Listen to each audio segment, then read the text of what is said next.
আসসালামু আলাইকুম। সবাই কেমন আছেন? আশা করি সবাই ভালো আছেন। আল্লাহর রহমতে আমিও ভালো আছি। আর শরীরটা একটু বেশি ভালো আছে। ওয়েদারটার অবস্থা তো দেখেই বুঝতে পারছেন। বৃষ্টির দিনে খিচুড়ি আর গরুর মাংস হলে সবথেকে বেশি ভালো হয়। কিন্তু আমার যেহেতু অনেকগুলো সবজি আছে, কিছুদিন আগে কিনে নিয়ে এসেছি, তাই সবজিগুলো নষ্ট হয়ে যাবে বিধায় আমি সবজি রান্না করব। আজকে কাঁচকলা আর রুই মাছ রান্না করব। তার জন্যই আমি প্রস্তুতি শুরু করে ফেলেছি। অলরেডি আমি চুলায় মাছ বসিয়ে দিয়েছি। মাছগুলো ভাজি শুরু হয়ে গেছে। ওপাশে আমি ভাত চুলায় দিয়ে দিয়েছি। ভাত রান্না হচ্ছে, আমি তারে মাছ ভাজিগুলো করে নিচ্ছি। মাছ ভাজি করার শেষে আমি ওই তরকারিগুলো উঠাই দেব এবং তরকারিগুলো রান্না করা শুরু করব। কলাগুলো আমি কুটে আগে রেখেছি, পানির ভিতরে ভিজিয়ে রাখছি।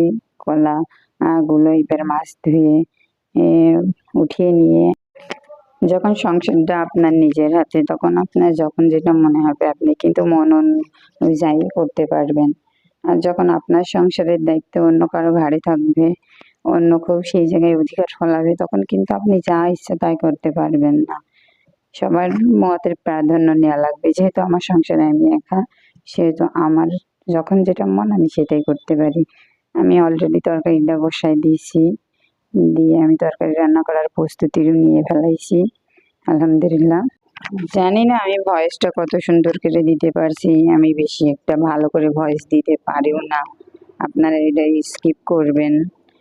আমার আর সবাই বলে যে আমি অতিরিক্ত কথা বলি, অতিরিক্ত বকবক করি, অথচ আজকে ভিডিও বানাইতে এসে বুঝতে পারছি যে নিজেরে গুছিয়ে কথা বলাটা কতটা জরুরি, কতটা গুরুত্বপূর্ণ, যেটা আমরা সবাই পারি না। আমার তরকারিটা মশলা দেওয়ার সময় হয়ে গেছে, আমি মশলাটাও বেটে নিয়েছি। মশলাটা বেটেছি তো আমি শিলবাটায় মশলা করি, আমি শিলবাটায় গ্রামীণ পদ্ধতিতেই মশলাটা বেটে দিয়ে দিয়েছি। দিয়ে আমি সুন্দর করে তরকারিটা কষাই নিয়েছি।